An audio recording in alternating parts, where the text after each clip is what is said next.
Surviving and thriving. Something a lot of people who went through 2022 to 2024 could appreciate. We're here to talk about Cory's 20-year journey from rock bottom to real estate success. Welcome to the Truth About Real Estate Investing show for Canadians since 2016. That's how long this show's been going. And we have special guests on this show to extract from them their stories of both success and loss, so we may learn their lessons, tricks, and tips for our own investment toolbox. My name's Cito, landlord to 40-something properties since 2005. I'm a fed-up Ontario landlord who's since pivoted to landlord-friendly USA, currently looking for his second income property in Texas because it's landlord-friendly there. I just returned from a 3-week trip to Hong Kong and China to visit friends and family with my own family, my wife Jerry, my kids. We did the touristy thing in both hypermodern cities, including Hong Kong, Guangzhou, and Beijing, all considered Tier 1 cities. That's 4 of the 5 Tier 1 cities in China. And then we also visited a Tier 4 city in Qingyun, a small by China's standards at 1.7 million population. That's about double the size of our nation's capital, Ottawa. Unfortunately, they're going through economic hardship. Cherry happens to have family there. That's why we were there visiting with her grandparents specifically.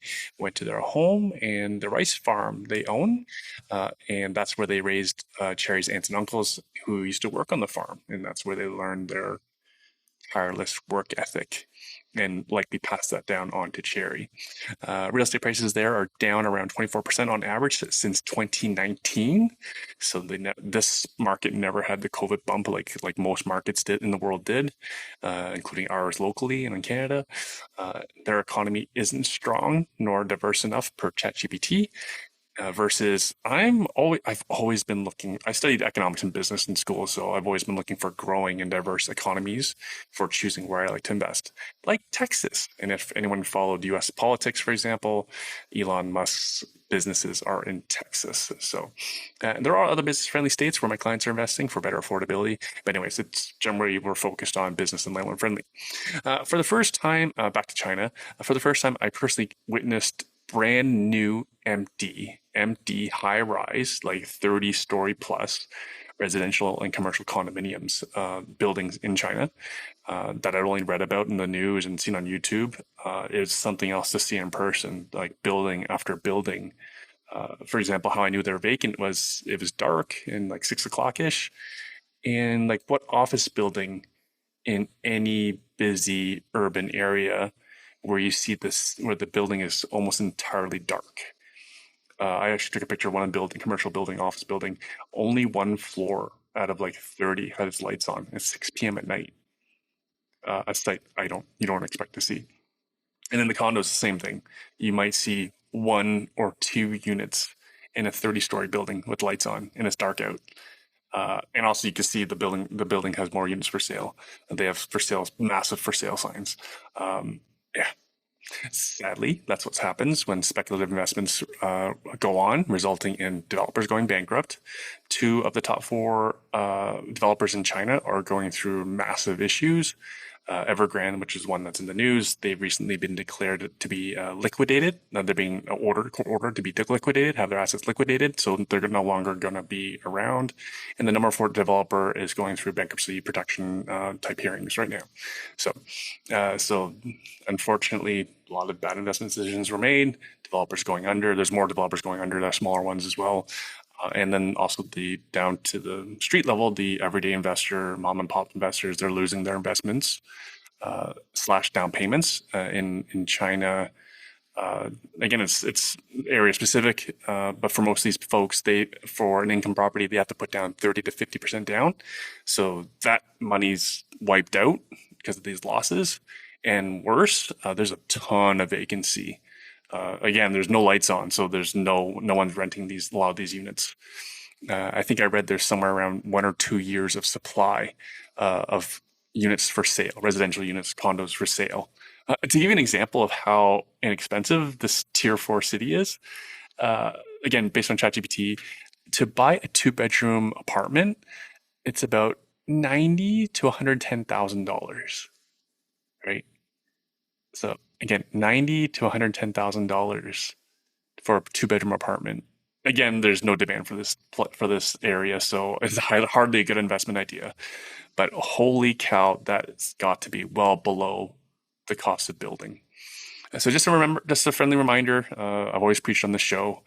Same with my guests. We preach to invest for cash flow, positive cash flow, and economic fundamentals. Don't speculate.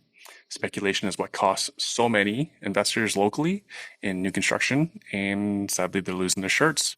Even if they're tenanted, they're losing several $100s or thousand plus dollars per month. These are the same lessons I teach my kids about investing. Don't speculate. Invest based on economic fundamentals and where it's landlord friendly. Learning investing isn't the easiest thing to do. There's a reason why second generation, in my observation, in my experience, I've interviewed I've interviewed over 300 investors on this show. And there's a trend where the second generation real estate investors or more, one of my friends is an eighth generation investor. So as you can imagine, very, very successful, enormous, complicated portfolio, complicated but for a simple minded person like myself. I'm a first generation investor myself. Anyways, what's the benefit of being a second generation investor? They get a lot of early hands-on experience, coaching and mentorship from typically their parents, typically their father. So if you're a first generation investor like me and feeling lost, it's okay. It's not your fault. It's not everyone had the opportunity to save up money to invest. Anyways, we have many educational events coming up for very affordable prices. Saturday, January 18th, we're hosting a virtual tour of investment properties my clients and I own in Landlord Friendly USA. We'll share very real numbers, video walkthroughs, before and after pictures, as we do a lot of off-market, typically a bit rougher properties, as in they need renovations. We buy from the market, and we do buy, renovate, refinance, repeat, rent out BRRRRs. We do BRRRRs. And then on Saturday, January 25th, we're hosting both an in-person and Zoom webinar. So it's a hybrid event. Again, in person in my office in Oakville. We usually have around 20, 30 seats, so it's limited. And we'll broadcast this over a Zoom webinar on how to maximize the sale of your investment property, even if it's tenanted. This is a specialty of ours, as my team and I were veteran Ontario landlords. My colleague Tim Hong, who will be presenting along me, he also owns a property management company, and he's been an investor-focused realtor since 2010, like myself. So we're going to be sharing our secrets and best practices how to sell investment properties for top dollar. We're going to be focusing on Ontario here. That is where our experience is. With interest rates falling, we have another Bank of Canada announcement due January 9th. We already had a 50-point cut back in December. Well, depending on when you listen to this, current month of December, the market is improving. We're seeing a lot more transactions happening already in the GTA. The time couldn't be better to rebalance one's own real estate portfolio, especially with all the challenges at the landlord-tenant board. Back in 2022 and 2023, we were saying survive till 2025. Well, here we are, 2025. It's time to now take advantage of this upmarket. These events are complimentary, as in no charge. It is my belief that education should be quality, affordable, and attainable. Hence, it's free and available both via in-person and via Zoom webinar. Cherry and I successfully sold 4 of our own income properties in 2024. It took us an average of 22 days, so just over 3 weeks to sell those 4 properties on average. Each one took just over 3 weeks to sell on average. And we sold them for top dollar, and we love to help our clients in all their real estate needs, including listing their income properties, even if it's tenanted. On to this week's show. Today's guest, we have Cory Froc. Cory is a 20-year investor who's been through rough times. He was investing quite significantly back before the financial crisis. And he's from Toronto, but he was he was commuting and unfortunately investing on the wrong side of the tracks in London, Ontario, sleeping inside the renovation projects in his properties that were undergoing renovation, as he didn't have the funds for trades, let alone a hotel, and to cut down on his commute from Toronto. He was hustling that hard. Fast forward today, Cory's been a full-time investor for now 2.5 years, specializing in BRRRR investments, suiting basements, garden suites, and he's currently working on an office to residential conversion that's gone anything but smoothly. Again, Cory's been successful, but he's going to be sharing his challenges, how he funds his projects with silent passive joint venture partners. These are equity deals, so not private lending. And when there's no cash flow, or negative cash flow or cash calls, I'll let Cory explain what he does. Cory's a good guy, if you can't tell already. Cory's story is quite a journey of survival in terrible and good times and difficult times. Anyone new to or old to real estate investing will have lessons to learn from Cory's story. If you're one of the good guys in real estate, you'll appreciate what a good guy like Cory can that a good guy like Cory can thrive in an industry swimming with sharks. Cory's website is coryfroc.com. Cory spelled with a C, Cory, FRRC.com. And you can find Cory at Cory Froc Investments on Instagram and at Cory Froc on Facebook. Please enjoy the show.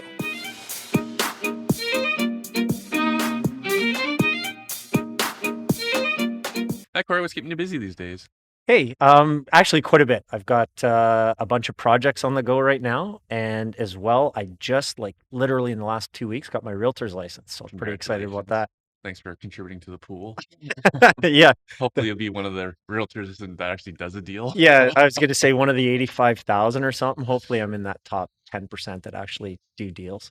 Yeah, in case anyone doesn't know, I think the number is close to half of Toronto real estate board members do 0 to 1 deal. Crazy. Yeah. Yeah. I've also heard from other realtors that that's one of the biggest challenges they run into is when realtors that do one deal or a year or whatever get into a negotiation, they don't know what they're doing, right? It just causes Yeah. issues. Yeah, like buying a country property without conditions on inspecting the well and the cistern and the quality of the water and the septic tank. Yeah, It's tough to compete with that offer. exactly. Right. And then when I explain to my clients is like I know we lost on the offer, but I consider them the loser. Yeah, they go in with the eyes wide shut, Yeah. right? Yeah, and then they eat all the risk and they overpaid, which is a loss. It's a huge loss. Mm. You see it too often. See it too often. And yeah, you've been around a long time. So yeah, so for the listeners' benefit, tell us a bit about yourself Yeah, and your journey. absolutely. Yeah. I've been investing for almost 20 years now. Makes me a pretty old guy in the industry. Started investing in 2005 era and was buying pretty much turnkey duplexes, triplexes in the London area. Did that for a few years. I actually got pretty hurt by the financial crisis back in 2008, No 2009. kidding. Yeah. It's actually, I don't know if you want to call it embarrassing, but like a lot of other people say, like, yeah, that didn't hurt them. It hurt me bad. Like, Explain what happened? Because I was in Hamilton and we did phenomenal. yeah, I wish I would have known you back then. I know the Rockstar Group and yourself in Hamilton did really well through that era or was able to ride it out. I bought in London. I bought very early without really knowing or understanding the concept. So I was buying really rough areas. If you know London, call it east of Adelaide or EOA. I went to Western, so yeah. You know, EOA was you it's don't cross those tracks. no, unless you want to buy some drugs or something like that, you stay on the other side of those tracks. Yeah.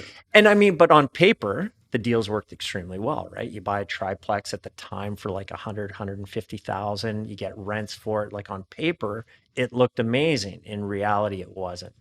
And so I ended up scaling quite fast. I think I bought 10 or 12 properties in the first couple of years that I was investing, and then literally spent like 8 years trying to recover, like stabilize. I had to sell some properties, get good tenants, move away from the ones in the worst areas and focus on the ones in the better areas. And Mhm. yeah, so I kind of built my way through that. I still own a couple in London, but I changed my focus to the Niagara region and started investing in there about 2016, I think it was. And then I've just built my portfolio around that region. And really, what I've been doing, I'll call it my wheelhouse, is buying bungalows and making up and down duplexes out of them. So I've been converting projects or converting homes into multifamilies and burring them. So you convert it, and then within the next year, you refinance it and Mhm. you go again. Mhm. I've Mhm. been doing that with joint ventures. I've got my own personal portfolio. And then I think over the last like 3 years, I've also been adding garden suites. So I really look for up and down duplexes or bungalows with a detached garage is kind of the perfect scenario that I can put a one bedroom into. And I either convert that into a long term one bedroom suite, or I've done a few Airbnbs as well that I hold in those suites. So got into some larger projects as well. I've got a 7-plex going on downtown St. Catharines and a 14-plex in downtown Welland. But I won't call that my wheelhouse. I'm really, I'm in it. I'm learning, but I'm not an expert. I'm still learning the process, and I've ran into a lot of challenges and a lot of learning experiences through that. So I'll say like my wheelhouse, my expertise is in that bungalow to triplex Mhm. or 3-unit building. That's sort of where I focus. Fabulous. Yeah. Now, before we're recording, I was talking about how um, there's like an everyday investor, Yeah. and then yourself, you're not an everyday investor. That fair enough? I think so. I think it is fair. I've done, a lot of work and research and understanding the market and what works best Mhm. for me and my partners. Mhm. And that, I buy a bungalow at a lower price. I actually want it dated, somewhat dated. I love like first time homeowners that have lived there for 50 years and Mhm. you get a Not renovated. yeah, pink shag carpet and Yeah. all that kind of stuff. Pink But toilet, yeah, toilet and yeah. bathtub. I Yeah. absolutely have several of those or had several of those. But structurally, the building's solid, right? Mhm. And then with those ones, you can kind of gut it, make two beautiful units out of it. So it does take an expertise. Like you do have to know what you're looking for in the area, Mhm. and then you have to have a construction team, contracting team that can convert those legally. All of my units are Mhm. legal, and then same with the garden suite too. That it's a whole new thing. There's different bylaws and setbacks and all that kind of stuff for garden Mhm. suites. And you convert the building, stabilize the building, and then take it back Mhm. to the lenders. One of the biggest challenges we've had over the last few years is lenders aren't used to seeing garden suites, so they're tough to refinance. But you got to find the right appraiser, and you work with appraisers that look at the income approach versus just the comparable approach, Mhm. and you can find them and refinance them, and then it's a long-term game. You refinance, you get out some of your money. It's not a perfect BRRRR today. It might have been during the depths of COVID, you could get lucky at a perfect BRRRR. Mhm. But as far as a rate of return goes, it's very solid. And again, I'll say that this isn't a short-term game. There's going to be periods where, interest rates go up, markets go down, which is literally what just happened to us. And then you ride it out, and probably 5 or 10 years from now, everyone's going to forget about what just happened and get into the same situation again. And as long as you're in it for the long term and you're doing sustainable growth, I think it's a good way to go. Okay, you said a mouthful there. There's a lot of things I want to touch on. Uh, where to start? Oh, how many hours are you working on your real estate a week? So over the last number of years, so I was in corporate sales Mhm. and did that, anywhere from I'll say like I had a full-time job, so I was 40 to 60 hours a week for the whole time, and I was buying, one property at a time, one property a year or maybe two at some years or whatever like that. But I was probably putting in 10 to 20 hours a week into my real estate business, Mhm. primarily on weekends and evenings. Um, 2.5, almost 3 years ago now, I went full time in real estate. So at the time that I went into it, I was just doing developments and I had some partnerships and things like that on the go. So I was focusing on that. And I was probably up to like 40, 60, 80 hours a week working on my real estate business. Mhm. But it's also, that's my career. Like, this is what I'm doing. It's not a side hustle anymore. It's a passion of mine. And I was working on that. And Mhm. then that's, I've also got my real estate license over the past 6 months. So studying to get through that course and now finally got through it. And now I want to focus on Mhm. a little bit of the real estate. I'm not moving away from investments or developments at all. I think this is a nice vertical integration and add to my business portfolio. It's kind of like my strategic alignment stays true, Mhm. and I can keep doing this. So yeah, it's a full-time gig now, and I'll say at some point over the next 10 years, I'm probably going to back off a little bit. But right now I'm full on into it and I enjoy it. Right. So I'm all day, every day. Mhm.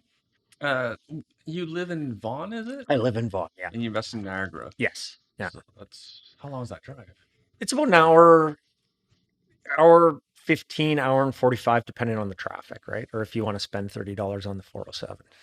That saves you. $30? Well, $30 you cut across. Yeah. I have my tricks of the trade to keep Yikes. that bill down. But Okay. um yeah, and the goal is to move closer to Niagara. Mhm. Right now, we have family in town that live at home, kids that live at home that are working in Vaughan or GTA. Mhm. So we're not planning on moving while they're at home. We don't want to have them like out on their own. Mhm. Well, they can go out on their own, but we don't want to throw them out on their own. So at some point when they move out, we're probably going to look at moving down closer to the Niagara area. I don't know if we'll go right to Niagara. We might go like this, Oakville, Mhm. Burlington area too, right? So I say thank you for sharing about like your hours were like 40, 60 when you had a day job, and then you're doing another 20 hours Yeah. with your real estate portfolio. And I, it's always stuck with me. Warren Buffett, um, very very obscure quote, and my 17 listeners are probably sick of me repeating it. Is he actually took a question from Tim Ferriss, the best-selling author of 4 Hour Workweek, that guy, and about investing. And then Warren Buffett, his response was around if you're not willing to invest 15 hours a week, like studying stocks, like doing research, whatnot, you are thus an amateur. So go back to work, go back to life, go back to the day job, invest in the index, right? So you're investing 20 hours a week, you're not an amateur. Yeah, and it was I mean, it was a learning experience as I was going, right? Like I agree with that. Like this the 4 hour work week or whatever it is that I don't buy it. Maybe for some people, but not for me. Like Oh no, it's a copywriting clickbait yeah, headline. yeah, totally. I look at people investing and especially in my area. Like there's people that come into my area that don't do the research, that don't know the market, that aren't experts on it, Yeah, and who I'll bought into the 4 hour work week? yeah, get into the 4 hour work week. And I joke and I don't say this to their face and I'm not cocky about it, but like I'm gonna eat your lunch. Yeah, Like if you come into my market and you're trying to compete with me on 4 hours a week or yeah, whatever it is, yeah. yeah, you're not gonna do as well. Like you got to know the market, the contractors, property management, the legal, Yeah, the financing. yeah. You need to be an expert. Yeah, I think the beginner needs to understand, like, when I walk into a property, within 15 minutes I know if I'm writing the offer or not. For a beginner, It's a whole pile more yeah, work than that. Yeah, or not more work. just they're getting up the learning curve. Yeah, there's that old analogy about like a electrician that turns a screw, and they're like, "Why would I pay you this when you took 2 seconds to turn a screw?" And he's like, "Well, because I got 25 years experience of learning how to turn that Yeah, screw." Like that's the same with real estate investing. I'm the same way. Like you can in my area of expertise, yeah, you could like name a property and I could like Google it or look it up and find out the area of it and see the type of home it is. And within a really short period of time, I'll mhm, be able to tell you what it'll cost to renovate it, what it'll cost to buy, mhm, what you'll get on the refi, and what you'll get in rents. yeah, yeah, Like very quickly. yeah. And to the outsider, they just see this world. You're at the property 15 minutes and you already know everything. Like, well, no, like there was a lot of what into picking the property first of all that it'd be worth my time to go see, Yeah. or my client's time to go see. Like, it's not in the floodplain. The zoning is what I want, Yeah, right? exactly. We already own multiple properties in the area, so we already know exactly what it's going to be, Yeah, we know what the right? rents are going to be, Yeah. your profile, Yeah. your tenants, all that kind of stuff. Yeah. But then again, the outsider says, you just wrote the offer in 15 minutes. Like, This is you easy. didn't do anything. Anyone can do this. Yeah, exactly. Right? Yeah. Yeah. They don't understand, like, there's, that 10,000 plus hours of mastery that went into That went in behind the scenes. before writing that offer. Which I think was one of the problems we saw in the industry Hmm. over the last 5 years, Hmm. where the market, the appreciation in the market was double digits. Hmm. So people were without expertise thinking they could just buy in an area and like flip it in a year Hmm. because the market went up 20% and they were Hmm. making money and they thought, well, I'm a real estate investor. Hmm. And really they were just gamblers, right? And I think you see a lot of that. So I'm not saying she's a gambler. Like, since Kathy's publicly posting everything, she's going through a tough situation. She is going through a tough situation, and Kathy's not a gambler. Right. She got into a bad deal or whatever. There's no question about it. But Kathy's a very intelligent person, Hmm. knows how to run their numbers and all that kind of stuff. But it is tough to watch Hmm. that she went through and she partnered with somebody, or she got into a partnership situation like this. It's Hmm. tough to see. So she was in a very large U.S. publication. I forget the name of it right now. But anyways, but her lawsuit against her joint venture partner. So he's named publicly. Yeah, I'm not going to name names because I believe in guilty until proven innocent. but Kathy, no, I don't want me to focus on Kathy, but more like you're part of different real estate networking groups. Yep. You're a coach. Yes. Like, see some crazy stuff happen. A lot of people lose money. Yeah. Yeah, it was tough to see. Now, this deal, I mean, I think, in the peak of the market, the Airbnb business, cottage business was going crazy. So I'm sure the pro forma that she saw and looked at looked very, very profitable. And then the market went down, Right. and so again, I wasn't part of the deal, obviously. Yeah. Um, it just seems like it was a really bad situation to get into, Mhm. and I mean, she's dealing with it. She's taken it head on, like you knew she would. Like she's taken on. You see these posts about her fixing up the place, getting it ready to go. From a long term standpoint, I think she'll make it. Mhm. She'll make it work if that's what she wants to do. But it is, she got in a really tough situation. Again, I don't know her financing situation. Did she put it in a variable? I don't know any of that. Mhm. It just leads to so many things. So, for example, she's been posting pictures. For example, like her pool was green. This is an Airbnb. Yeah. Right? That's completely unacceptable. Well, and I don't know, like, yeah, she obviously has a maintenance team, so I don't know if they were negligent on Yeah. that. But yeah, the pool, because I don't think it's waterfront. Like, I think it's close to a lake, but I don't think it's on a lake. So pool is everything in that situation, I believe. Don't Yeah. quote me on that or fact check me on that. The absolute mess. And then it's funny that we're talking to Kathy because I was just thinking like history doesn't repeat itself, but it rhymes. Like her pro forma looked great. It's like how you were just saying your London pro formas looked great as well On paper, back in yeah. '05. Yeah. Yeah, and that's, I mean, I don't, the market wasn't going up 20% a year, 10% a year in '05, but the market was solid Mhm. and the pro forma looked great. And Right. and I did my own pro forma, so I didn't joint venture with anybody, but yeah, you gotta have a sustainable business in and out of the real estate cycles. Always cycles, Mhm. right? I remember in 2010, and like I literally thought the sky was falling. Like I didn't, there was unemployment rate was huge. I literally Really? had, yeah, it was, I had Your a, experience is so different than mine. it's, I know I've heard this and other people are like, yeah, I didn't even notice really the financial crisis. And I was We were like, making more money. I almost went bankrupt. Yeah. I came very close. Like I was struggling. Like I had a full-time job. I would work Monday to Friday. Friday night, I was packing up my car with every tool, lawnmower, painting equipment I can fit because I couldn't afford to pay anybody to maintain my Yeah. properties. I would stay in vacant units on an air mattress, paint, clean, cut lawns, Yeah. anything I could do to save a buck Yeah. to keep from going under. Yeah. 4 hour work week. Yeah. 4 hour work week. Yeah, exactly. 4 hour sleep week. That's what it was. And that was before like, you could like I was in these, sleeping in a vacant house, with And east of Adelaide. east of Adelaide Oh my. with I think the BlackBerry was the latest in technology. Like it's not like you had stuff to it was a tough time, a hell of a learning experience. Like to learn to never put myself in that position Right. again Right. was big. So I was looking behind you because a book I used to recommend all the time. I haven't talked about it in a while. It was Julie Broad's book, More Than Cash Flow, where she talked about a story how she bought her and her husband bought an apartment building in Niagara Falls because the performer looked wonderful, but then it was the property was full of like drug dealers and folks like that, and her property manager actually got charged with manslaughter because he got into a fist fight with one of the tenants, Oh no. and the tenant fell and hit his head and it was manslaughter. So yeah, Wow. so it's like, is the investment worth it? Yeah.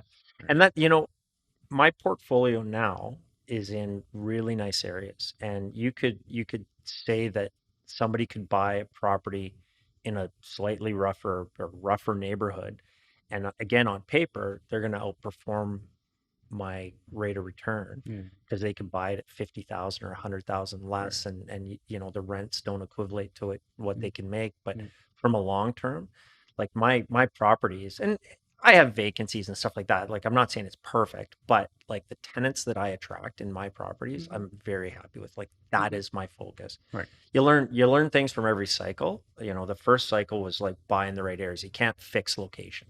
right? So you have to buy in the right location in order to have a sustainable plan. This last one was maybe don't focus so much on variable rates and like, have a bit of a mixed portfolios when it comes to that. So you learn things every time. But, this last cycle that we went through, I had, you know, the rates went up so much that properties, the cash flow disappeared. But I had what I considered very solid assets with very great tenants in great areas Hmm. that I knew I could ride it out, Hmm. right? So the cash flow wasn't there. I had enough equity in the properties to ride it out, Hmm. and now it's looking better. I didn't know when this would start. We've had, I think, is it 3 or 4 rate decreases in a row announcements, and the last one yesterday was 50 basis points. Yeah. So it's feeling better, but I didn't know if this was going to happen this year or next year or possibly a year after. You don't know, but you need to be able to ride that out. And I think with a solid portfolio of good performing properties, you're able to ride that Hmm. out. And then, now that the rates are going down, things are getting a lot better. Hey, so you mentioned you were able to ride it out partly because you had enough equity in the property. So that Yep. was so the other way I'm also hearing that you weren't over leveraged and you there had been appreciation. Yes, absolutely. And I mean, the the second property I've ever bought in 2006, I still own and I still have the same mortgage on it. So I'm like under 50%. Oh, as in you didn't refi. I Sorry. didn't, yeah, sorry. The term never ended? Yes. Yeah, so there's equity there. And there's equity in properties. And that was another, it on an ROI perspective, you get more than 20% equity in a property, it makes sense to refi, but it Mhm. doesn't as far as when you overlook your whole portfolio. You need to have equity in properties to be able to ride these things out. And there was a couple conversions I did right in the peak of the market that were literal perfect burrs. So bought them, spent some money on the conversion, refinanced them, got 100% of my money out. It still cash flowed afterwards, and I put it in a variable. And those are the ones that I got hurt. Those went into negative cash flow. And Even with the basement apartment and a garden suite? not with a Okay. garden suite. Yeah, yeah. So back if you go back to like 2020, 2019, I wasn't doing garden suites back then, so they were just up and down duplexes.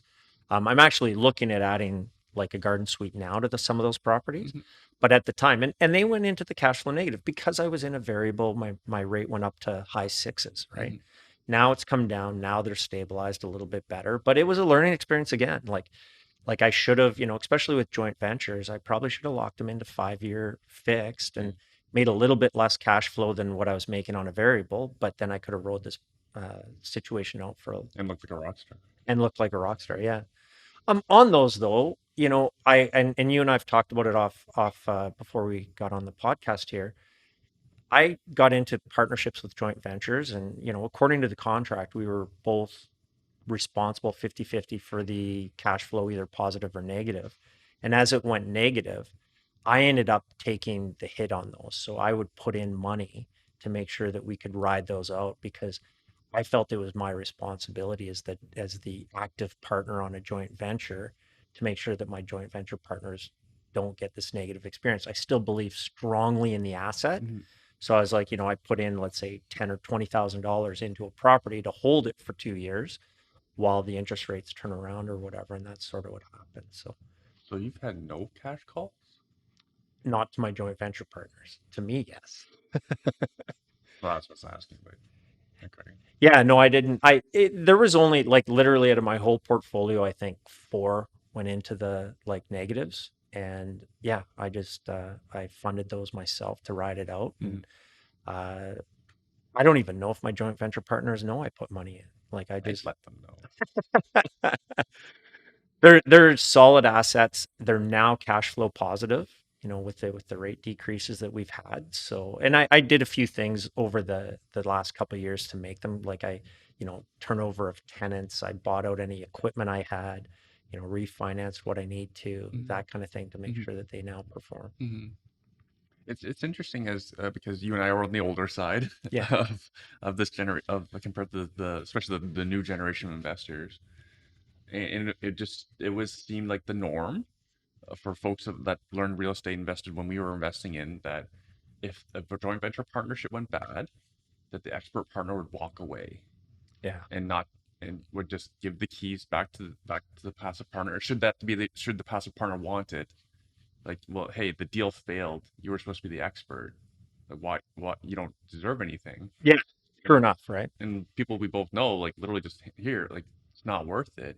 Here's the keys. You take control. I waive my equity ownership. Yeah. I waive my ownership. Versus Kathy's, like they're all up in like this one gentleman has like several lawsuits for him against him for like I've seen two for over 1 million, Yeah. right? And And he's young. yeah, He those are, probably doesn't have the money, it's strange. And I think, but he could have just walked away, and this probably would have all gone away, I believe so. I right? believe so. Like Yeah. settle, like don't go to court.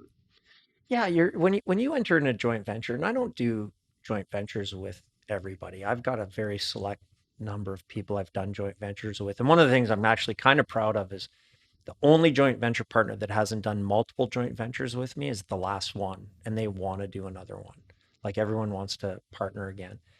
You want to be able to trust the person you're partnering with that they're going to do the right thing. Mhm. Like it's such a big thing because everyone's pals when the market's going great, Oh yeah. and then when the market goes down, you find out people's true colors. And I've run into it with not a joint venture, but a partnership that I've been into where you're really good friends with somebody, and then all of a sudden the market doesn't go, the deal doesn't go as expected, Mhm. and you see their true colors. And I've had a couple of deals with that where the market didn't go where we wanted to or where we expected it to. And in one deal, one of the partners who was in financial trouble, just a stand-up guy and did all the right things and came to me and explained the situation. And the guy did the opposite. Just I don't want to call it dishonest, but just worried about himself only, and went the absolute opposite way. So it's tough. You don't know exactly. So you want to partner with people that you really know and trust. Yeah. Not even just that, but like have a history of doing the right thing. Yeah. And Yeah. that's hard to do with someone who's new. So very good friend of mine and joint venture partner was I think the second JV I ever did. And I bought a house with her in 2006, and it sucked. It was painful. We owned it for like 3 years. I sold it at a loss. There was a $40,000 loss, which doesn't sound huge now. For me then, Mhm. it was like verge of bankruptcy. So the loss was 20,000 to her, 20,000 to me. And I ate the loss myself. I gave her back her money. I said, this isn't what you signed up for. Here's the money you invested. I gave her back her full amount. So I ate 20,000, Mhm. which again, to me at that time was huge. Yeah. Since then, I now own like 4 properties with her. We recovered, I recovered, got back into the market. Her financial situation was different. She started investing again, and now we're like great friends and good partners. If I would have gave her that $20,000 loss, I guarantee she would never invest it again. So it's not only do the right thing, but think about the long term of Long what's going to term. happen. Yeah. Yeah. And for this new generation of young investors, like they don't. Yeah. Yeah, they're not seeing, and that's exactly one of the things I've seen is people are like worried about 10 or 20 or $30,000, and they're call it penny wise and dollar stupid because they're not looking at the future of what that's going to look like. Mhm. Now let's go back to your further area investments, Niagara. So is that Yes. the entire Niagara region, or can you be more specific? Yeah, well, it is the entire Niagara region. Right now, I own primarily in St. Catharines, and I own some in Welland as well. Apples to apples, I prefer St. Catharines. I went to Welland. Welland is a solid area. I won't, it's not equivalent to St. Catharines, so you need to buy at a better deal. The reason I went to Welland is they were one of the first municipalities that allowed you garden suites. So that's why I kind of went down Yeah, there. they're generally easier to work with. Yeah. And they're very, yeah, you're less than half the time of dealing with the city for permits and all that kind of stuff, inspections, all that. They were really good to deal with, and they still are good to deal with. But again, apples to apples, St. Catharines, and specifically for me, I'm not in student rentals, so there's great areas around Brock if you're into that. But I go on the north side of St. Catharines, so north of Mm. the QEW towards the lake, Mhm. and those are really nice residential areas, and Mhm. and I've had a lot of success there. Really interesting. At the same golf tournament that we were up at, I ran Eric Cleary of Orange List. Yeah, yeah, yeah. That's who I'm working with. Well, yeah, he converted a bunch of his even Jacobson student rentals. He converted them into duplexes. Yeah. Yeah, I thought that was really interesting. Someone who has that much exposure, like who knows the market well for students in St. Catharines, chooses not to rent to St. Rock students. I just find that fascinating because, as well, because so many people, the remaining investors that are still around, are trying to get target student rentals because they net natural turnover. Yeah, Like, absolutely. And I mean, it's, I know people that do it and do it very well. yeah, It's not my yeah. expertise, right? Like I like it. I'm sure you can make it work. There's higher turnover, higher maintenance issues and whatnot, but I'm sure you budget for all that, or I know you budget for all that. But yeah, it's not my expert, Hmm. or it's not my expertise. But a businessman is choosing not to Yeah. rent to students, which I think is fascinating. Well, and Eric Cleary owns Orange List Property Management. I Yeah. think it's one of the biggest property management companies in the Niagara region. Yeah, they do student rentals, but yeah, he's as an owner or as a Hmm. businessman Hmm. converting to long-term tenants. And my thing always on the show is like, don't look at what people are selling or promoting. Look what they do with their own money, Isn't that the truth? right? Yeah, absolutely. And then preferably they're making money. Like learn from people who are making money and what they're doing with their money. Yeah, Don't just listen to what they're promoting. yeah, Like, absolutely. lend me money on this property in Timmins, Ontario. Like, put your own money into it. Well, and that's one of the things with my portfolio for sure. And I'm not, by the way, I'm not actively really looking for joint ventures. I'll partner if it's the right thing to do. But my portfolio is a mix and match. They're exactly Mhm. what I do with other partners. Like they're the same type of properties. So I think today is October 23rd. With the information you have today, what is the investment that you would do all day? Yeah. You know what? Right now, th- I've been thinking about how to phrase this, not necessarily for this podcast. I want to call it a little bit of the perfect storm. And I want to put a caution out there because I don't want people jumping into the market. Florida investors don't want to hear this. Yeah, no kidding. No kidding. So right now in St. Catharines, Yeah, if like the market's somewhat corrected, right? So it's down from a couple of years yeah, ago. And I think it's made it affordable again to get yeah. into a bungalow. I left Okay. Well, North. sorry, can you give some context? Because like the days on market's gone up significantly in Yeah. St. Catharines, right? Do you know what it was, what it is today-ish? Today, I actually just read some stats. So I I think love it, stats. yeah, it's around 45 days on Wow. average. Yeah, I think something Wow. like that. Please don't fact check me. I read this. I wasn't expecting to regurgitate. Um, it's average of 9 showings per property, and year over year, That's St. it. Nine, Yeah, nine over what period? over those 45 days, I think. That's nothing. Yeah, That's like one every 5 days. It's terrible. yeah. Remember that used to be like one evening. I remember like literally you'd walk in and there'd be like a pile of business cards on Yeah, on the kitchen table because yeah. you'd have so many showings. And then year over year, St. Catharines is down 5%. I think is the stat I saw, but that would be year over year as of today. So previous year was even worse than that, right? Fascinating. Yeah. So it is softer. Yeah, it's softer. So I think it's made it. I left St. Catharines primarily because I couldn't make it work anymore. So St. Catharines has done a few things. So one, the market's come down. Two, they've changed their zoning. So they're now allowing garden suites. And in fact, St. Catharines has a by right 4 units on an R1. Now there's setbacks and all that kind of stuff. It won't be easy, but you could do a garden suite now on the northern part of St. Catharines, which is perfect. St. Catharines has also put up a grant, a housing grant, an ADU grant. So you can get up to $40,000 for a basement unit or I'll say as part of the main house, it doesn't have to be basement, and up to $80,000 for a detached ADU in St. Catharines. And that's capped at 80,000 total. So you can't do 40 in the main and 80 in a garage. So it's capped at 80,000. But with all of those things in play, I really think that a conversion from a bungalow to a triplex or an up and down duplex with a garden suite is a great investment right now in St. Catharines.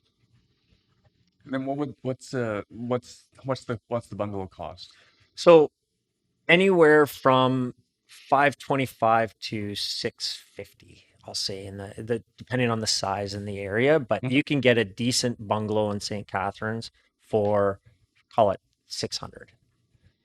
And then what's your renovation budget? So depending if you go up and down, if the upstairs is relatively good, because what we do is we cap off the stairwell to the basement, put in a laundry closet there, and then convert the basement completely and convert the garage, you're close to 200,000. You can, depending if the basement's already finished and you don't have to completely redo it, Mhm. you obviously have to fire rate it and make sure I don't do anything that's not legal. So you have to make egress windows Mhm. and all that kind of stuff. But yeah, you can get it under 200,000. Who gets you your permits? You do that yourself, or did you use someone else at the beginning? I've been using Jordan Station for Okay. years. Jordan, they've been great. They work with the city of St. Catharines very well, and they get the permits. And then I've worked with a number of different contractors over the year. We have a great company right now that's doing it for us, TPR Group, and they do legal conversions and they do it at a very cost effective rate. Mhm. So it's been really good. And then over the last couple of years, I've refied a few of them, which is a challenge, right? Because there's not many duplexes with a garden suite for sale. So there's no comparables, but you got to work with an appraiser that'll recognize like what I've found is if you talk to them prior and explain what you're doing and explain the process, they'll do a comparable on the bungalow up and down duplex bungalow, and then they'll do the income approach on the garden suite. Mm. So they'll add that in. So you can get like, $150,000 value by that garage based on the income. So you're getting a refi around 850 to 875 for a nice bungalow Right, 850, 875 with the garden suite. with the garden suite. Yeah. Fabulous. And then how long does this all take? So the work itself, I'll say, takes 4 to 6. Months? And I mean, it's really 3 months, 2 to 3 months worth of work. And then by the time you're waiting for inspections and all that, and permits and all that, you double it. So I'll say 6 months to stabilize. Mm-hmm. And then, yeah, I generally, I'll either go in a 1 year term and then at the end of the term refinance, or you go in an open term and then you refinance once you're stabilized. So it's whatever you're most comfortable with. Sorry, I forgot to ask you how much money to finish the garden suite. So the garden suite specifically would be around 100 to 125, depending on the size of it. And this is assuming you have a detached garage. Assuming you have a 20 by 22 foot or 22 by 22 foot garage. You have to run, we used to be able to run the water and sewage into the house, Mhm. and now you have to run it to the main. So there's a extra, Oh, you're running right to the main line now, you to have the to run it street. to the main line. So that adds a bit of cost to it, but you got to just budget that in, right? Right. And then I put a 100 amp panel out there and do a heat pump. So there's no gas.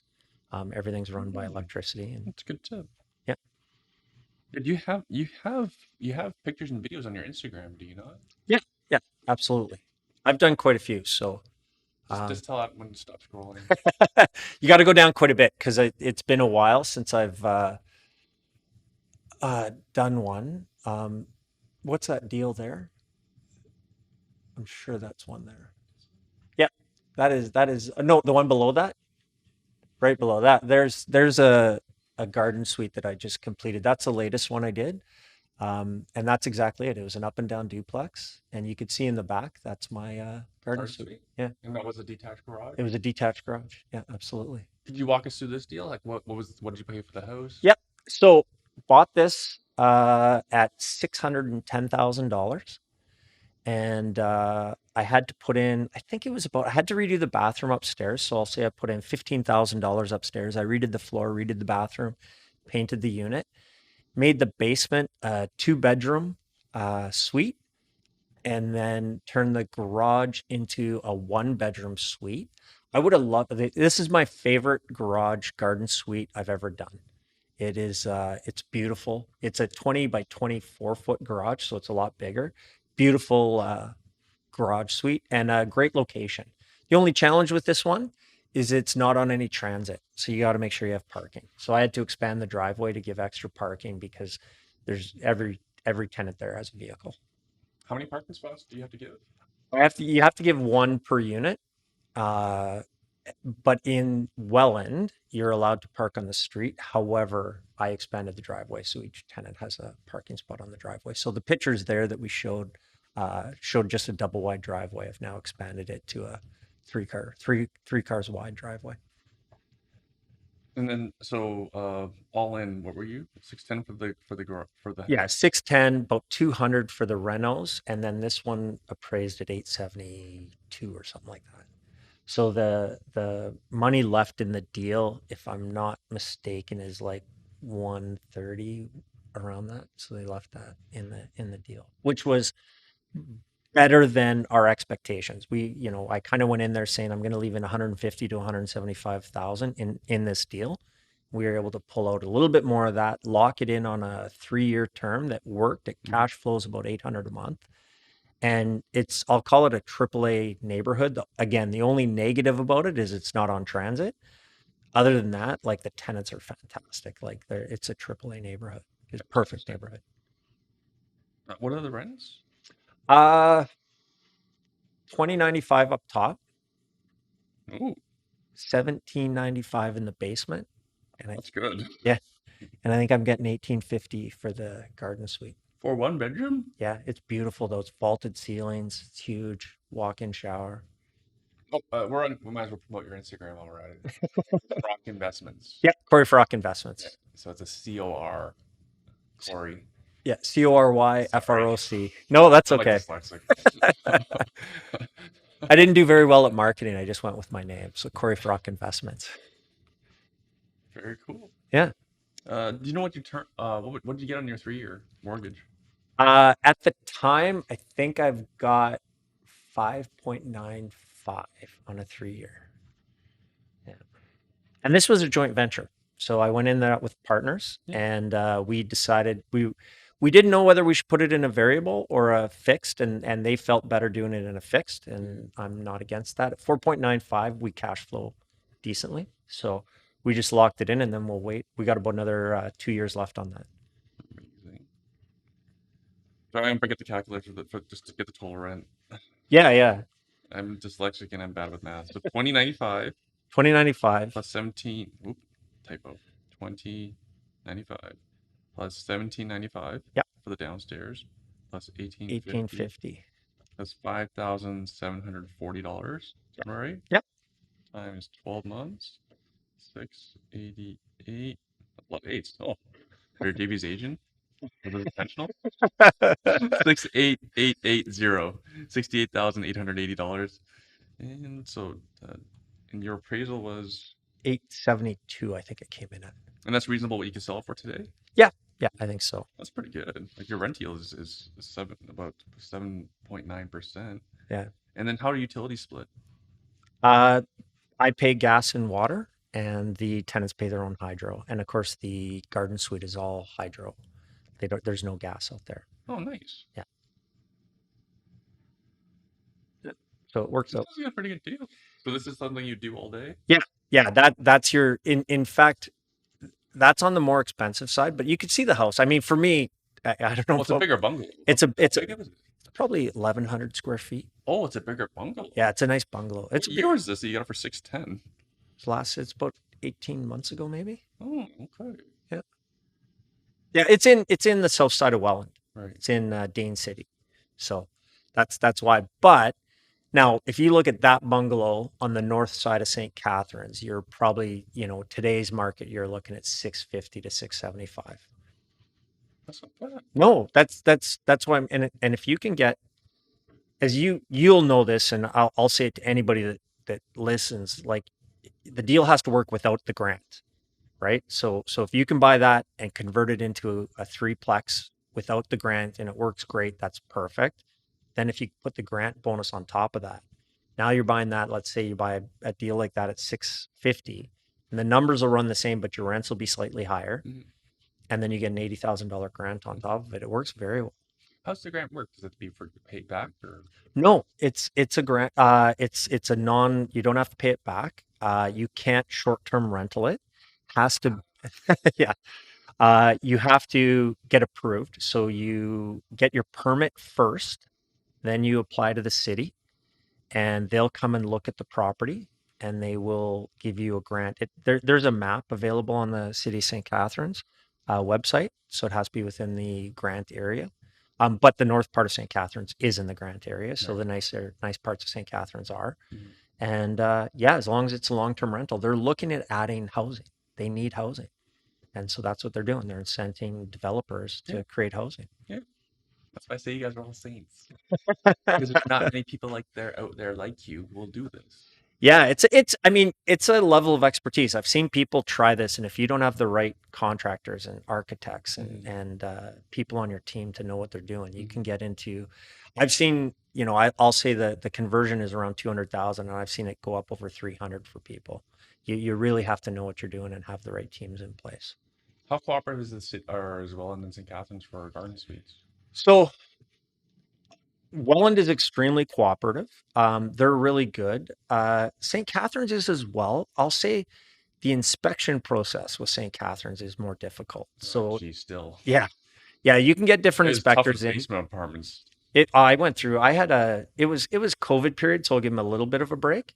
But I had a couple of conversions take almost a full year in St. Catharines, where they were refusing to come out and inspect it because COVID, and I had Wait, wait, when is vacant? they were, they absolutely were. Like it was a I don't even get me going. It was crazy. They wouldn't inspect them. We had to do my Was this one early COVID or late COVID? 'Cause mid COVID. mid-COVID, they're still afraid of a vacant property? I had one. I Oh, still no. That's what they're doing. I literally got my final inspection on one of my properties virtually. I had to walk through and FaceTime the inspector, and it took 4 hours. And I had to do things like put a tape measure up on the handrail to show that it was X amount of inches off the ground. It took forever. I like thought I was being punked. I was like, is this a joke? Like they're really going through and all of this, like measuring the windows and showing the manufacturing of the door handles to make sure they're fire rated. Like it was an insane process that he wouldn't come into a vacant house to do the inspection on his own. Yeah. Next level. Now you've done you're doing some much more advanced projects. How do you make the decision between doing this like triplex conversion that's Yep. Yep. versus like you mentioned you have a sevenplex, Yeah. I have a sevenplex going on right now downtown St. Catharines. but you're developing it. Like Yes. wait, you're turning it into 7 units. Yes. Yeah, okay. Absolutely. Yeah, So tell us about it. yeah, it was again during COVID, towards the end of COVID, I bought an accountant's office. So as the market was going insane at that time, as we talked about earlier, you'd walk into a house for a showing and you'd see a pile of business cards on the kitchen table because there were so many showings. Market was going out of control. At that time, bungalows were getting into the 700,000s. So I bought a 2.5 story Victorian home that was used as an accountant's office. And I got what I thought at the time was an incredible steal of a deal. And it's about 1,200 square feet per floor. So it's 2.5 stories. And so I had a vision at the time if I could change this into a 3 or a fourplex. It's in the right in the downtown core. And so I ended up buying that property, and I partnered with somebody on it, and we bought it together. And then as part of the building permit for the threeplex, we had to provide a phase one environmental on it. And the phase one environmental, I don't know if there's a pass and fail, but basically identified a potential of contamination. And so we had to then go into a phase two, which they drilled boreholes into the lot, and it came back that there was contaminated soil. What So was it from? Oil tank? believe it or not, there was an oil tank originally in the building, but no, it was from a coal furnace. So there was a coal furnace. It was a over a century old home, and it had coal heating for like 50 years. And they would dump all the ash into the backyard. Hmm. And then as that ash biodegraded, it seeped different chemicals into the soil. Right. And so I had to So it's go. too much of it. It's Yeah, it's too plentiful. much of it. Yeah. It was a very specific area. It was the dump site of the coal ash. And so I had to go down 1.25 meters, that take off the topsoil, and then dig out down to 1.75 meters. It was 7 large dump trucks. And then I had to remove that soil, put clean fill back in, and then refinish the lot. But that process took me almost 2 years. So that was a huge learning experience. And you and I, we talked about it, about being the expert. And I feel very strongly I'm an expert in like a triplex conversion bungalow. I probably should have partnered with somebody that was an expert in doing what I was doing here. It would have saved me a lot of pain. I should have put a phase one in Right. the conditions of the purchase, which I didn't do. And so again, I've been in the real estate game long enough that I have enough equity to hold me through 2 years of a empty building on a private mortgage sitting empty, so that was a very painful experience. And I'm actually hoping to have my permits by the end of this week or first of next week. That's how long it's taken. So I almost quit talking about it because it was embarrassing to, hey, how's that sevenplex going? Still waiting for a permit. But I got my record of site condition, so it's clean, and then I've got everything done. Getting into a sevenplex again is a whole different area. Like I have, a Conversion. conversion, It's not yeah. existing. You're converting it. And then when you do that, because I'm converting it to the level I am, it's considered a new build. So as far as code goes and all that, HST, like I have to do barrier-free units. I have to put a fire alarm system in the building. Yeah, everything's modern day code. Yeah, it's all to code No versus grandfathering, nothing. nothing. Yeah. It's all like new. So huge learning curve. Yeah. Would I do it again? Yes, with my eyes open. I probably would have negotiated harder on the price and then known what I was getting into. Like, I think it's a great learning experience. But, learning these things as you go, like expecting my permits to be approved, and they're like, "Where's your fire alarm system?" I'm like, "My what?" Like, I got smoke detectors and carbon monoxide detectors, and they're like, "No, this is a commercial building now. You have to have a complete integrated fire alarm system." So things like that took me a while to learn. And that's why, we talk about, don't be the smartest in the room or the smartest on the deal. Make sure you're working with the people that have the expertise to do it. So I love it. It's a property. I ended up buying it with a partner. My partner ended up wanting out of the deal when we got into this, or needed out of the deal. And I was able to buy him out of the deal. And then now it's just mine and my wife's. And it's going to be a great building, but it's been a long process. I could have done 3 or 4 triplex conversions for the same amount of money and a lot less hassle. So you got to kind of weigh the pros and cons. Now I've been through it. I feel more confident going again. But yeah, it was a painful experience. Yeah, you and I were talking offline about this deal. Like I think what I would have done differently. Hindsight's always 2020, but I would have brought my I would have brought Joe Seymour as my inspector. So I don't know Joe, Yeah. but learning about him through yourself. Yeah, if I would have brought Joe, I wouldn't have bought the deal. He's probably the longest practicing home inspector in Ontario, and he's a structural engineer. And he's made it very clear to me, I don't care what you think. I'm going to protect the client. That's Like, what you need, and right? that's why you're hired. Yeah. I don't know this stuff. Yeah. Your job is to protect my client, not me. That's why I got you. That's exactly it, right? That's a home inspector's job. Yeah, that's exactly the point of having somebody like that. I wish I would have had somebody on. And then even if he didn't find it, I would have probably hired my friend Charles Law as a development consultant. Yeah. Going back in time, absolutely. Yeah. Rather than try and do it myself, because I was like, I've done duplexes, triplexes. How could this, like, I'm just doubling it. I'm just doing 2. Century homes are tricky, right? Yeah, they are. Yeah, because the fuel sources were different back then. Exactly. I can't say I've seen a coal buried in oil tanks. But again, as soon as I see a Century home, where could the oil tank have been? Well, and that was as part of the environmental, that's what they were mostly concerned about. And it was unfortunate that they found the other part. So it was a breakdown of the chemicals, I think, leached arsenic into the soil. And they were worried about that getting into the water table, right? But just because you have so much of it. Yeah, Right? absolutely. Because I don't think coal's bad for anything. But what's that saying? It's the dosage is the poison or whatever it is. Yeah, exactly. Right? But they were also worried about the tank. Like, I had to drill boreholes through the foundation of the floor of the building where the oil tank was, test the soil under there. Luckily, it came back clean. Because if that would have came back dirty, I probably would have closed it up and put it up for sale or something, or not change the use. Because that was the other thing. I got in. I triggered the environmental because I was changing the use of the building from commercial to residential. Right. Oh, so going in, you knew that there was a buried oil tank, or no, I didn't. I didn't know. No, I went in. I don't want to call it eyes wide shut because I wasn't that naive. But I didn't expect. I didn't realize I had to do an environmental assessment on the building because it was in a mixed use zone. So I wasn't changing the zoning. But I was changing the use within the zoning. Yeah, oil tanks scare me. Yeah. Oh, absolutely. So if I saw, because usually they leave the piping in the walls, so then there was an oil tank at some point. Yeah. So I'm inspecting. Yeah, 100% going in now.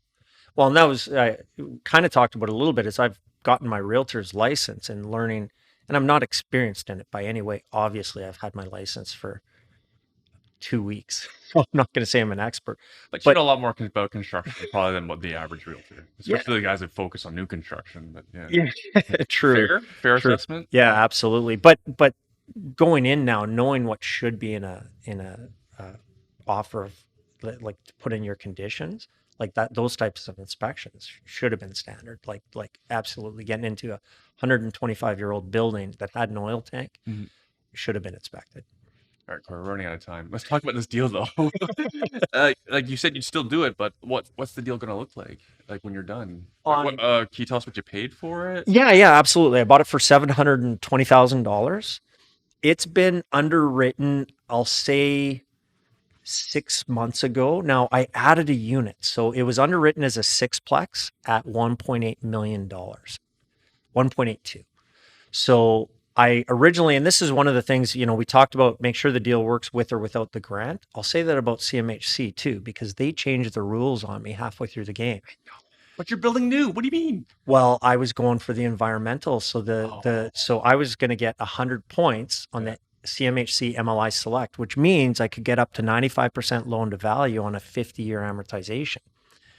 And then they changed that to you could get maximum of 50 points on the energy efficiency portion of it. So now I'm looking at maybe an 80 to 85% loan to value and a 40-year amortization. The deal works well with that, but not as well.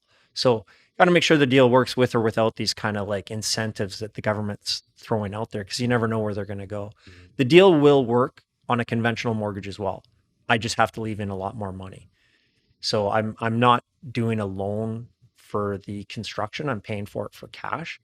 So and I'm the only one holding the property. So if I can get, 85% loan to value on a 40-year AM at 1.8 or 1.9, it'll do very well for me.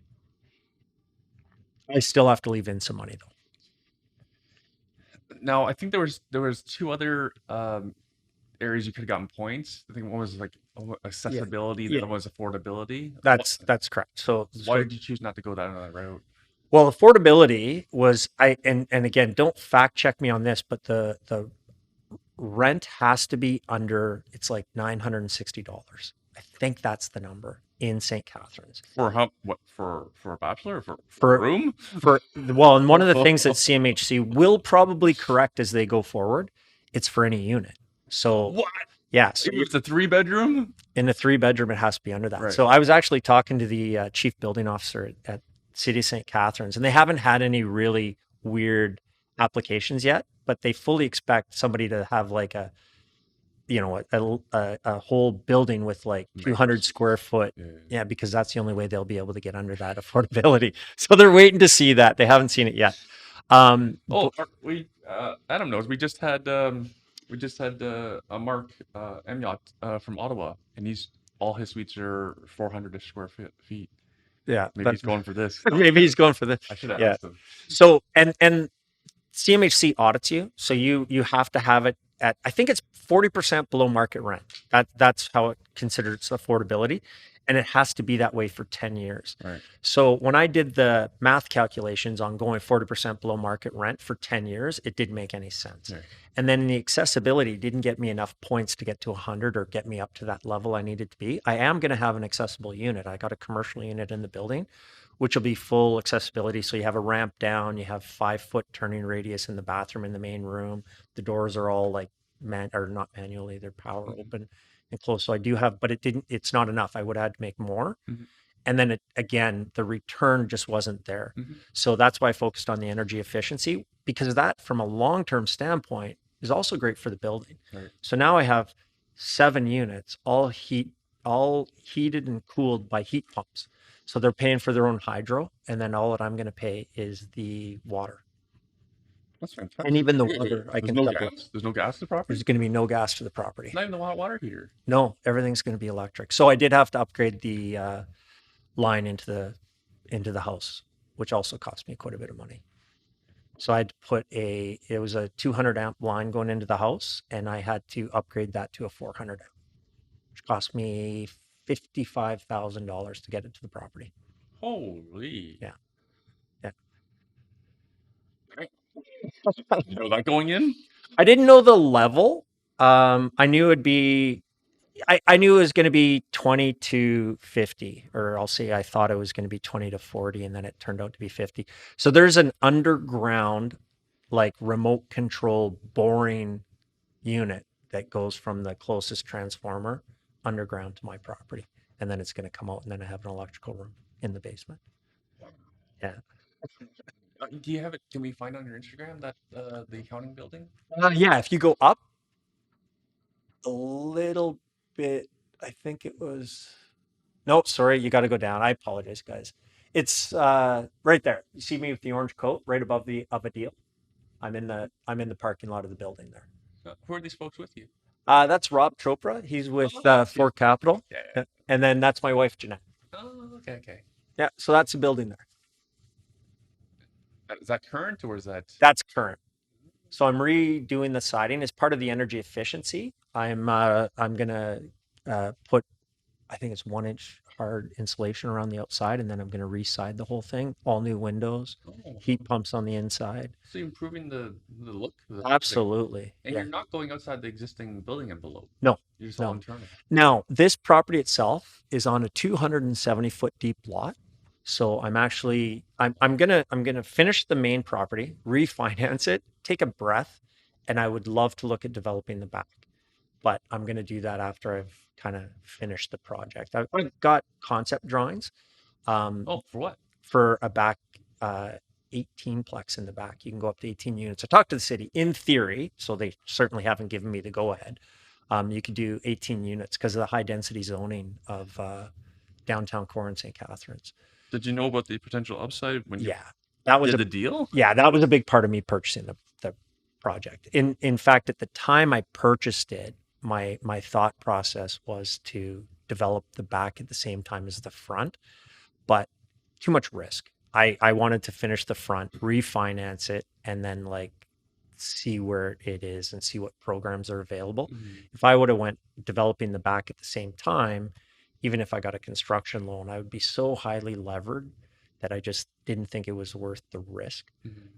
So I'm going to finish the front, and then I'm going to look into programs and potentially do the back afterwards. Cory, we're slightly over time. Do you have time for a few more questions? Oh yes, absolutely. Fantastic. You actually looked a lot younger without your glasses. But that's not a question. Just don't call me a boomer. Because no one will listen to us. Yeah, exactly. They listen to the folks with TikToks on how to invest and make money. I after COVID, all this gray hair, I'm much more bigger of a balance these days. You mentioned you worked a lot, Yes. right? How that was that okay? How'd you balance? Like, was that okay with your relationships? Yeah, well, it was tough. I'll be honest. I got into the corporate world when I was very young, and I'm from Edmonton, and I was working in Northern Alberta, and I got moved to the head office of the corporate company I was with in downtown Toronto in 2000. And at the time, my goal was to get ahead corporately, like that's what I wanted to do. And I was working, at that time, honestly, early 2000s, 60 to 80 hours a week minimum at the corporate job.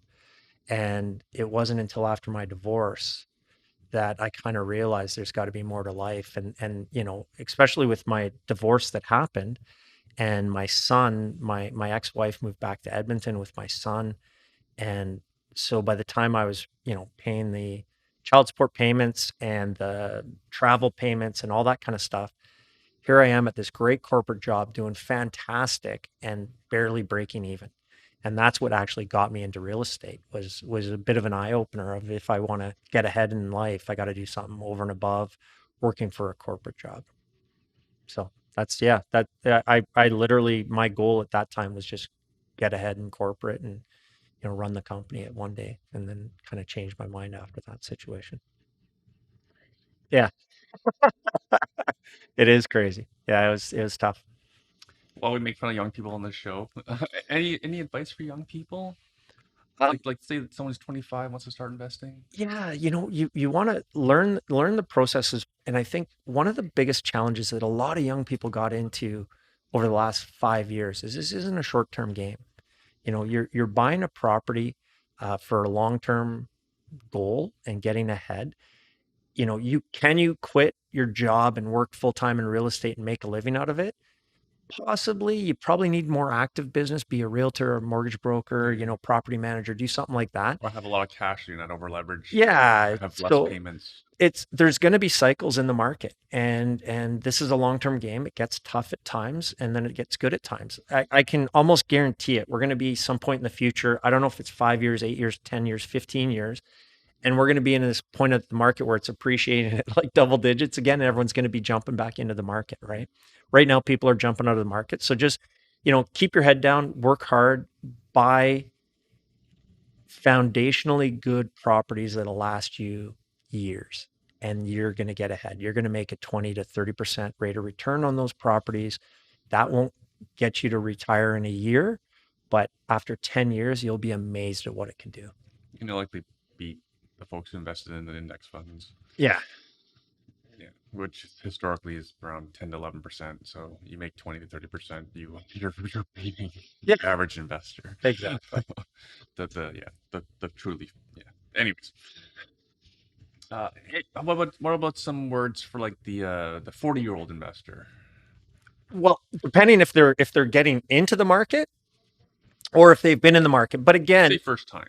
say first time, I think like depending on what your goals are, like a lot of my joint venture partners are in that age, 40 plus, right? Mhm. And the way I explain to them what these investments are is it's an investment for their future. This is not something you're not going to turn around in 5 years and like have $250,000 profit, Yeah. but it'll outperform your RSP, or I don't guarantee anything, but on paper and in the long term, it'll outperform most other investments. And this will really make in retirement much better. It's also generational wealth. Mhm. You want to pass it down to your kids, that kind of thing. That's some of the partnerships I have. I say it's a 5-year term, but people have no intentions of selling it in 5 years. It's really a retirement play. Mhm. So I think that's if you look at it from a sustainable long-term growth, they're great investments. But it's not easy. Mhm. Like Well, like it's not easy for you.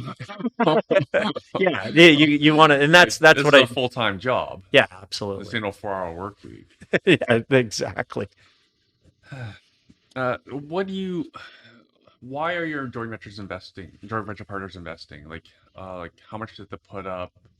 When do they get their money back? Like what is it what does the So formula look like? yeah, so I write it's a 5-year contract with an option to renew.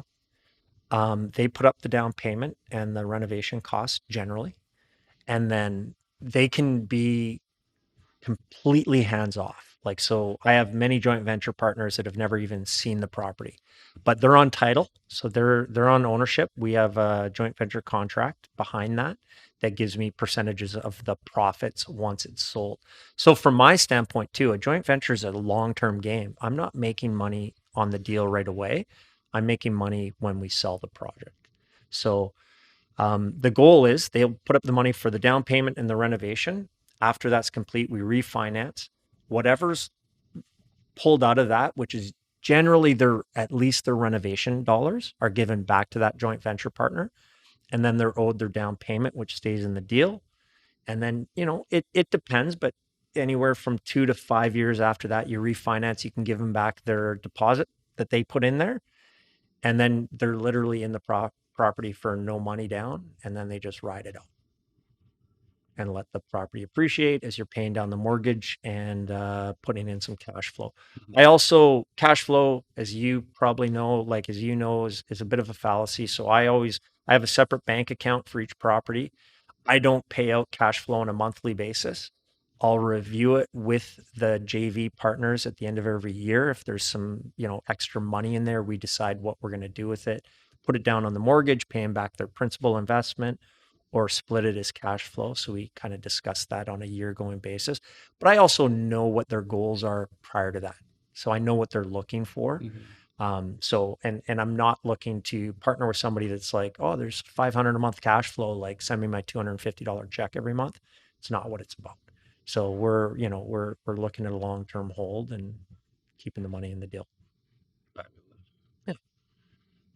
And then do you Do you perform any sort of return numbers, IRR, return on I investment, anything do. like that? I do. I give them, but I also do it in three. I give them three scenarios, Okay. like a worst case scenario, what I believe is going to happen scenario, and then if the market appreciates higher than what we expect.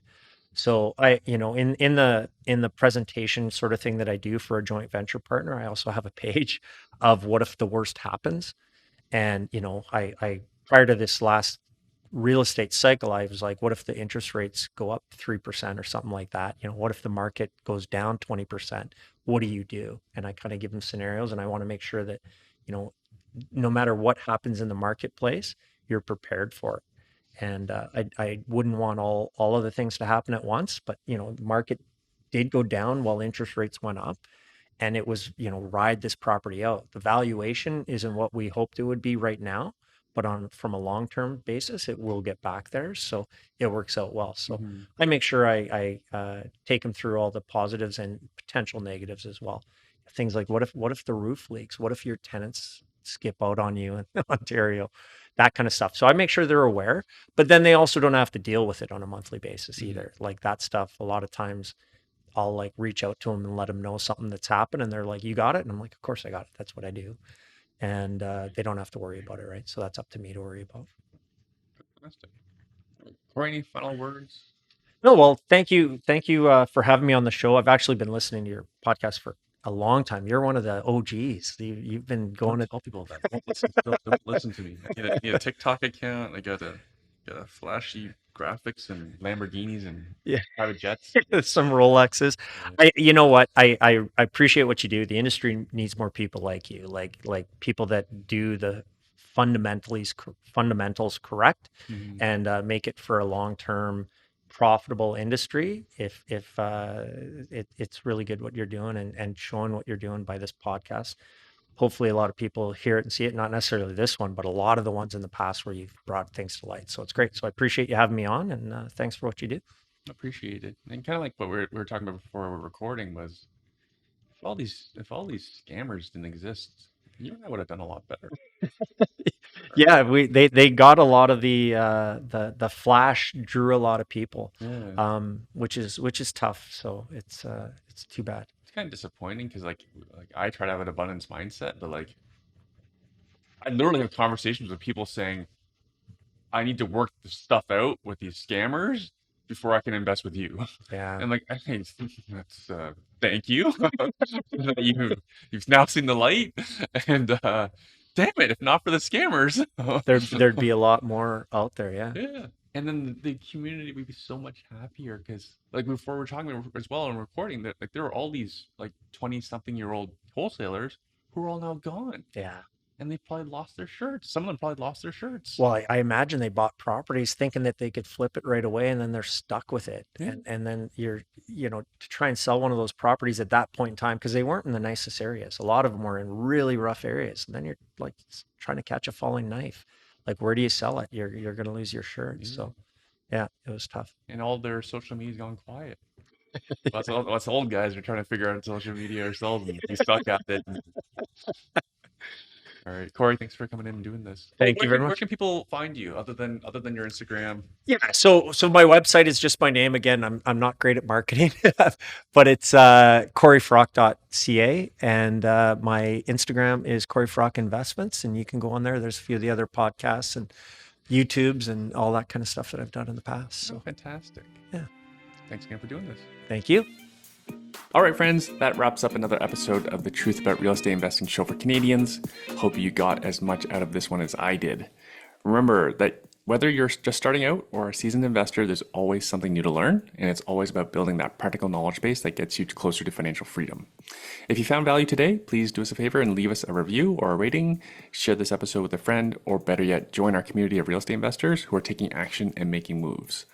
And hey, if there's a topic you want us to cover or have, there's a certain guest you'd like us to have on the show, drop me a line. My DMs are open on social media. Reply to this email that this have arrived on. I'm not hard to find. We're all about getting you the unfiltered truth to help you on your journey. Thanks again for tuning in, and we'll see you in the next episode. Until then, stay smart, stay curious, and keep building that future. Catch you later.